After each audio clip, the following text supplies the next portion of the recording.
Moving on, the fight between Narendra Modi's government and governors escalates. According to sources, the government has now asked chiefs of 4 agencies to step down, while the resignations of Vice Chairman of the National Disaster Management Authority and 5 other members have already been submitted.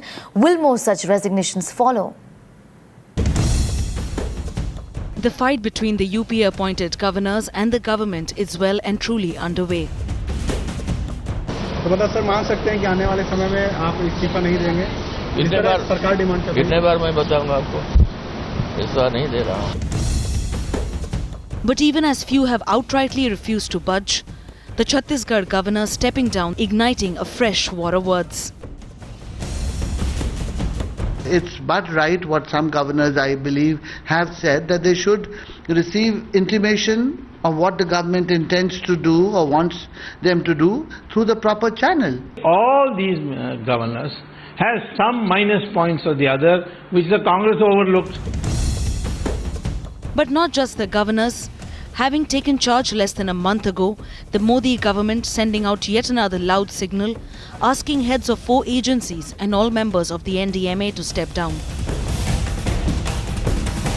I've sent my resignation, addressed to the Prime Minister, and sent it to the Home Ministry, which is the administrative ministry which overlooks the NDMA. With the changed government, key bodies like the NDMA, the NCW, among others, are seeing changes. Appointees of the previous Congress-led government are now being removed.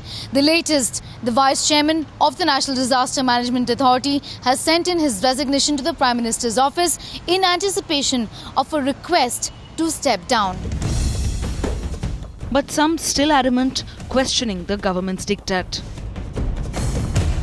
ये संवैधानिक पद है और जब तक term पूरा नहीं हो जाता तो कोई भी उसमें हस्तक्षेप नहीं कर सकता. Clearly, the government has decided to brazen it out. जब उनके प्रधानमंत्री नहीं रहे और उनके जरिए वो अपॉइंटेड थे और साथ में चुनाव भी लड़ते हैं, नेतागिरी भी करते हैं, तो उनको अपने बारे में खुद निर्णय करना है. But with more resignations likely in the coming days, the face-off between those appointed by the UPA and the Modi government is only getting fiercer. Bureau Report, Times Now.